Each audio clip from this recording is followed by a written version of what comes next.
And today, Warren Ingram wants to talk about environmentally conscious investing. I mean, do we talk about a political environment, to be conscious of the political environment, or is this an ecological thing? I think it's all of it. So it struck me flying into Joburg back from Cape Town on Tuesday afternoon, and it was kind of late and the sun was going down, and I thought, sure, there's a huge amount of cloud around Joburg in winter. It's not cloud. It wasn't cloud.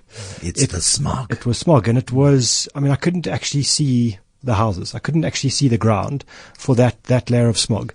And it struck me for the first time in a long time, that there's nothing I can do about this as I'm flying in. I'm going to go home tonight and I'm going to breathe all this stuff, and there's no wind to blow it away, and there's no rain, and there's no nothing. And tomorrow I'm going to wake up and it's going to carry on again. And then, you kind of read about people being unhappy about their fuel price going up again, and it's a however many umpteenth time of fuel rises, because part of the reason is now because of carbon tax. And then we read about a resolution that got shot down at Standard Bank's AGM. People asking the bank to report on when they do funding to people, to companies, explain to us and report to us and show us the environmental impact of the people that you are lending to. Because Standard Bank and others, I think Nedbank has also been on that, saying we're not going to be funding coal-fired power stations anymore. I think they've come out and said that, but there is they're under greater pressure than just that. And then I start to think to myself, and it's kind of a confession, right? So it's not that I'm sitting here with a list of solutions and a whole new range of products that I want to sell the whole world. I'm sitting here and I'm saying to myself, we kind of need to do more. This is not good enough. I'm not doing enough. My industry, the financial planning industry, sure is not doing enough. Our fund managers are not doing enough, and I think our pension funds aren't.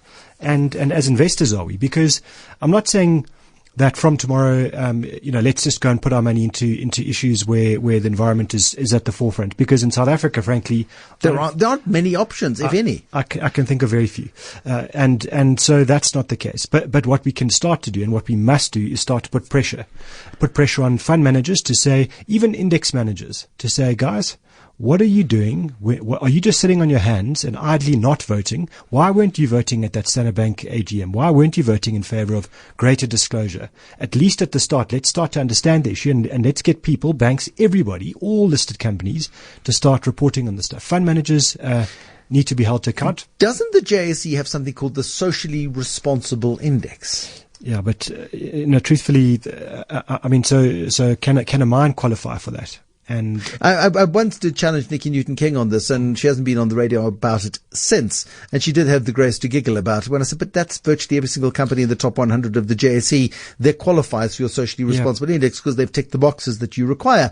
And it's not possible that every company on the JSE can be qualified as a socially responsible company, especially if you are vomiting tons of pollutants into the atmosphere on a daily basis. And forget about corruption. Paying those companies that do. But forget about corruption and the like. Then the fund managers that are buying Eskom bonds. Eskom's a heck of a polluter, and the like. We need to do more. Okay, but if fund managers don't buy Eskom bonds, then the lights go off. All right. So again, how do we balance this requirement for being environmentally conscious, environmentally friendly, and to try and undo the damage that we as a society have done to our planet and preserve it, hopefully, in some sort of workable state for future generations? How do we do that and also maintain what we've become used to, which... Okay, not in South Africa, but in most places you can flick a switch and a light comes on fairly reliably. But if Eskom doesn't get banks buying Eskom bonds, if SAA can't raise money in the bond market, then planes don't fly and electricity power stations shut down. That is the brutal reality. So what is more socially responsible, to allow them to fail or to force change? To force change. So let's look at power, right? We know that we buy a really small amount of power in this country from solar, from wind, and we need to buy a lot more. And it is cheap, and there's this whole debate around it. And it really was depressing after flying into that fog. The next thing I see is it's Greta Montash talking about coal, and coal must be part of the mix. And that's okay. Well, coal does have to be part of the mix, because we've just spent 6 times more than we should have on coal-fired power stations. It would be a shame just to mothball them at this stage. Yeah. So what we need to do there is do it in increments and in steps. And that's my comment here. We're not going to change the world in a day. It's impossible. But what we can do is start to at least report it. At least, boards of directors shouldn't be saying before especially of big companies, shouldn't be saying, we don't think this is important. We don't think this is a resolution that we need to vote on, that needs to be decided. That is frankly rubbish. That's incredible arrogance to me. And I think the whole point here is that there's a wider issue. I'm starting on the climate change because I feel like my lungs are clogged of smog. But there's the whole social inequality, and that comes to your point about the country and what's going on at the moment. And that's part of this whole move, is to say, hang on, we live in possibly the most unequal country in the world. And yes, it's a government issue, but it's not only a government issue. Anyone with capital who wants to live in this country and who wants to make their money here should be looking at this and saying, okay, we kind of need to address this issue quite differently than what we have in the past. How much do we dictate, however, to asset managers as to what they should and should not be fighting about, and how they invest on our behalf? So if we say, we think gambling is an awful waste of money, so we shouldn't really be encouraging people to gamble, so don't invest in casino companies. And you shouldn't sort of really be investing in famous brands because it sells chips and hamburgers, and those aren't good for you. We can't really be investing in chemical companies because sometimes chemical companies put effluent into the water that damages the environment. So, and fertilizer, yes, we know it's important for food production, but let's not invest in fertilizer companies either. And explosives could explode and kill people. And eventually, you get to invest in like lentil producers and tofu makers that don't use chemical fertilizers. Well, and that's why this carbon tax is quite interesting to me, because there should be mechanisms for companies like that to do less damage on the one side, and on the other side to start doing things to correct some of the harm that they are doing. And that might be, I mean, it sounds funny to say necessary harm, but potentially necessary harm for the next years or decades. Yeah. But what I would like to know is what are they doing about it, and that they are taking it seriously, and that they're starting to report on this stuff. And to me, more importantly, we so focused on one or two little issues right now. We're really focused on governance, right? So that's a big thing now. We talk about governance like crazy, but what we're not talking about is, and from a fund management point of view, the social cost of what we're doing, and the long-term social impact. So if you're saying, there's all these things to avoid, I agree, but do we have an economy in 10 years' time? Do we have listed companies in 10 years' time if we don't take it seriously? And the vast majority of listed companies are companies that operate on efficiency, because there's little growth in the economy. So they're operating on an efficiency basis. So if they're operating efficiently, they want to get the most that they can out of their workforce. And people in their workforce that are superfluous to requirements have to go. So Standard Bank, I'm sorry to pick on Standard Bank this evening, but they're in the news, closing 104 branches. That's 1,300 people's jobs that are going. And so they're cutting jobs. So do we now stop investing in companies that are not creating jobs, or companies that are cutting headcount? Because actually, if we're looking at the social construct of South Africa, we should be investing only in job creators. We should be investing in companies that take the social inequality, for example, seriously, that take the education issue seriously. So, for example, if it's Standard Bank, and they are by market forces, let's just say, realistically forced to shut branches, then what are they doing elsewhere to create employment? Are they, for example, funding en masse coding schools to teach people how to code? Because if that's the new way, then surely coding... I'm reliably informed that they are, but they're not telling us that part of the story. Exactly, and that's my point. And how much pressure is there? So look at the impact, and I can't remember his name now. The fund manager had on Eskom when he said, "I'm not funding state-owned enterprises anymore." That was the Future Growth chief executive, and Andrew Cantor. Yes, Andrew Cantor. Just slipped my mind for a moment. Sorry, Andrew Cantor, but it was Andrew Cantor. Same name as my economics lecturer at UCT. Same guy, probably. No, different guy. No, much older Cantor. Cantor, Brian, I think. And Brian Cantor. This is Andrew Cantor, like Gallup. Okay, so to me that showed the power of an investor standing up. But the moment he did that, Old Mutual forced him to apologize. And I don't think he followed through on making investments. I think he just stopped being as critical. But he was wrapped over the knuckles for making those public statements. There'd been other asset managers who'd done it more quietly, but he decided, and he did it very deliberately and strategically and smartly, to come out vociferously and criticize and say, we cannot keep throwing our investors' money into these particular bottomless pits. And that, I mean, so to me, the next board meeting, what should have happened if we had a properly active shareholder base, was that's where you find the Old Mutual directors being hauled over the coals, and that's what should have happened here. And that's the point: is we're far too passive. We sit here, you and I sit here, and we express our opinion, and people are listening to us on live and podcasting. What are they doing paying when they get back. These fund managers that are... When last did you go to an annual general meeting of a company in which you're invested? I'm married to someone in this industry, so unfortunately I go to a few. Okay. When else did you stand up in one of those annual general meetings and go, Oi. You? No, I haven't done that. Because it's hard. And we pay fund managers a heck of a lot of money to do exactly that. I want them to do it more, and I want them, more importantly, to report back to us to tell us what they're doing. And but here's where they become conflicted. And you talk to fund managers and say, we are activist investors. And so, but I've not ever seen you quoted anywhere being critical. Oh no, we prefer to do it quietly. It's Thabo Mbeki's silent, quiet diplomacy on Zimbabwe sort of strategy.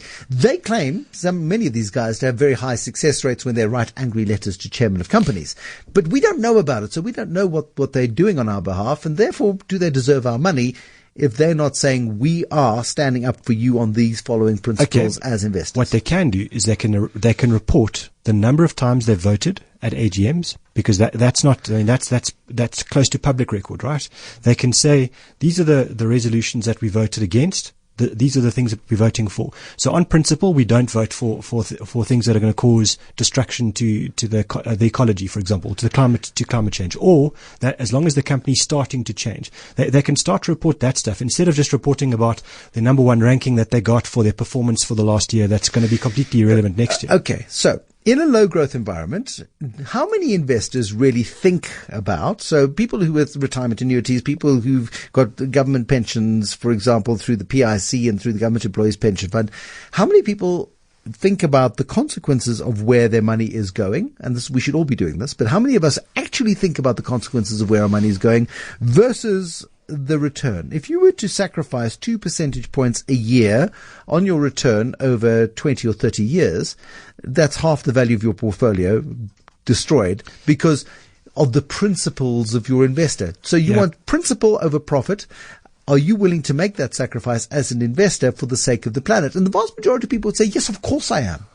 But when their fund manager underperforms because they've been all principled, they're going to fire that fund manager and move to where the next highest returns are. So there are a couple of assumptions there. One, you're saying it's a negative return, and I'm saying I don't believe that. So I think if you can get more people employed in this country, because that's part of what I'm talking about. Sure. And you can force companies to take this issue more seriously, and that you can reduce this wage inequality, and we get our economy going. I think 1 + 1 gets us at least to 3, and if we can force companies to start buying their power more cheaply, and I'm saying cheaply in the broader context. In other words, that we don't pollute and that we start to build an industry in this country of good renewable energy. I don't believe that's a negative. I believe eventually we'll get to 1 + 1 gets us to 4, and so on. So I'm not saying stop all investments overnight. What I'm saying is use your muscle to at least at the beginning, from tomorrow, start reporting what you're doing. Start telling us what you're doing. And then secondly, start telling us the steps that you're going to take. Whether it's going to take you 10 years or 15 years or 30 years, that doesn't matter at the start.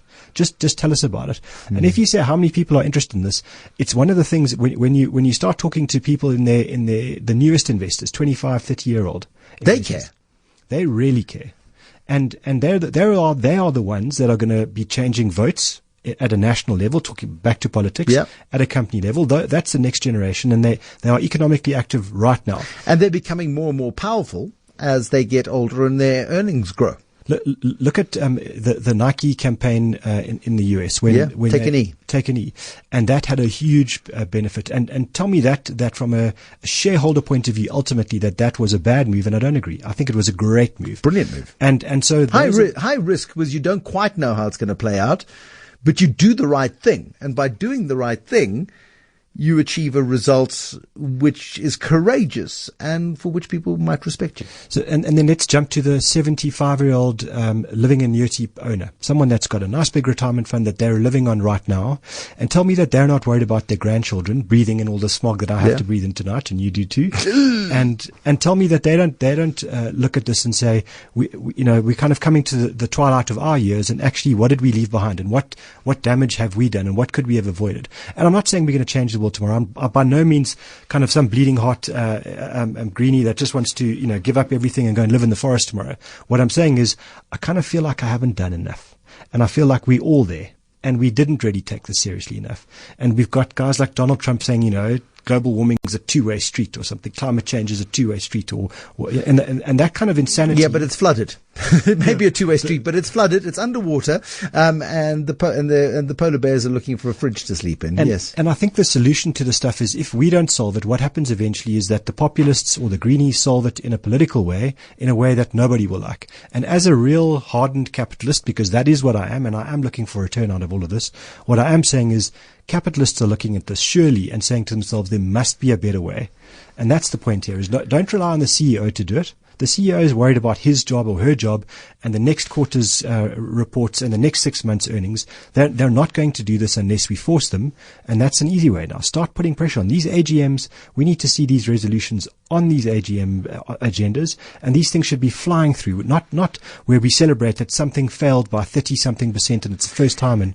And could companies just do us a favor and write the resolutions in English? And actually spell them out as well. Don't give me point 3, point 2, point 1 voted against. Just a bit of detail. Explain it. Explain it. Be clear. And do the right thing. It's not that hard. Actually, I think it'll make us all money. Eventually.